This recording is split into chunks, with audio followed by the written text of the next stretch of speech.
संसद में सास बहू के सीरियल वाला ड्रामा करती पकड़ी गई स्मृति ईरानी, राहुल गांधी करेंगे केस, जाना पड़ेगा जेल, बीजेपी के झूठ का सबूत मिल गया। सरेआम झूठ बोलती धर ली गई स्मृति ईरानी, लोकसभा के फुटेज ने खोले सारे राज, फ्लाइंग केस वाली बात निकली फॉल्स, राहुल गांधी से संसद में मांगेंगी माफी। दो तरफ से फंसाना चाहती थी बीजेपी, कैमरा ना होता तो दुनिया देख नहीं पाती सच्चाई। राहुल गांधी के खिलाफ साजिश का हो गया लाइव टेलीकास्ट, मोदी ने ही अपने सांसदों को फटकारा। बीजेपी परेशान हो गई क्योंकि उसके सांसदों को जैसा आलाकमान की तरफ से प्रपंच रचने का टास्क मिला था, उसमें उसके सांसद और मंत्री फेल हो गए। खुद मोदी ने रातों रात अपने मंत्रियों की क्लास लगा दी क्योंकि लाइव कैमरे में उनकी गलती पकड़ी गई। बीजेपी के सांसद और मोदी सरकार के मंत्री राहुल गांधी के खिलाफ दो तरफ से साजिश कर रहे थे, लेकिन गलती से इसका लाइव टेलीकास्ट हो गया और दुनिया ने इसे देख लिया। राहुल गांधी ने नो कॉन्फिडेंस मोशन पर संसद के भीतर ऐसा जबरदस्त भाषण दिया कि सारे बीजेपी विरोधी दलों के सांसद करीब 5 मिनट तक मेज थपथपाते रहे। राहुल जब भाषण दे रहे थे तो अमित शाह को मुंह छिपाकर सदन से जाना पड़ा। मोदी को हिम्मत नहीं हुई कि वो सामने आकर बैठ सके क्योंकि राहुल गांधी ने बीजेपी के नफरत के धागे खोल दिए।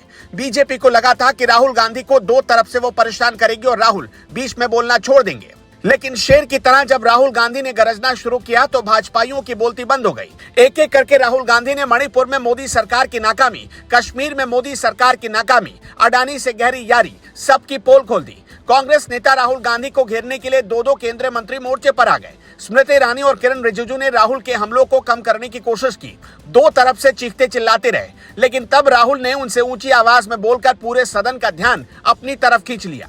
राहुल गांधी ने जब मणिपुर पर बोलना शुरू किया तो केंद्र सरकार पर आरोप लगाया कि मणिपुर में भारत माता की हत्या की गई। राहुल ने कहा कि भारत माता को आपने मणिपुर में मार दिया, आपने मणिपुर के लोगों को मारकर भारत की हत्या की, आप देशद्रोही हो, आप देशभक्त नहीं है, आपने देश की हत्या मणिपुर में की, इसलिए आपके प्रधानमंत्री मणिपुर में नहीं जा सकते क्योंकि उन्होंने मणिपुर में भारत माता की हत्या की। इतना बोलने की देरी थी कि सबसे पहले सीट से उठ खड़े हुए केंद्रीय मंत्री किरण रिजिजू और लगे आरोप लगाने कि राहुल गांधी आज जो भी मणिपुर पर बोल रहे हैं उसकी जिम्मेदार कांग्रेस पार्टी है। नॉर्थ ईस्ट में इनकी पार्टी ने इतने साल तक शासन किया, मणिपुर में मिलिटेंट कांग्रेस पार्टी के कारण पैदा हुए। रिजिजू ने यह बोलकर राहुल गांधी की धार को कुंद करने की कोशिश की कि कांग्रेस के दौर में इस इलाके में उग्रवाद अपने चरम पर था, यानी मणिपुर से ध्यान हटाकर नॉर्थ ईस्ट पर लेकर चले गए थे किरण रिजिजू, जबकि बात सिर्फ मणिपुर सेंट्रिक होनी चाहिए थी। नियम यह कहता है कि जब विपक्ष का कोई सीनियर नेता बोल रहा हो तो बीच में सत्ता पक्ष का मंत्री या सांसद कोई नहीं बोलेगा, सिर्फ सुनेगा। लेकिन पहले किरण रिजिजू और बाद में स्मृति ईरानी भी अपनी मर्यादा भूल गई। इसी बीच स्मृति ईरानी ने आरोप लगा दिया कि संसद के भीतर एक महिला सांसद को राहुल गांधी ने फ्लाइंग किस दिया। आरोप बहुत गंभीर था, वो भी बिना सोचे समझे आरोप लगाया गया।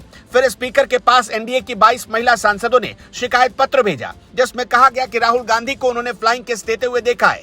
स्पीकर ने फौरन लोकसभा का फुटेज दिखवाया जिसमें ऐसा कुछ भी नहीं मिला। इसके बाद जिन 22 महिला सांसदों ने राहुल गांधी के खिलाफ फ्लाइंग किस देते हुए देखने की शिकायत की, उनमें एक नाम हेमा मालिनी का भी था। लेकिन जैसे ही हेमा मालिनी संसद के बाहर आई और मीडिया ने उनसे पूछा कि क्या आपने राहुल को किसी महिला सांसद को फ्लाइंग किस देते हुए देखा है, अंदर क्या हुआ था, फौरन हेमा मालिनी कहने लगी कि उन्हें तो इसकी कोई जानकारी भी नहीं कि उनका नाम शिकायत करने वाली महिला सांसदों में डाल दिया गया। ये कौन कर सकता है?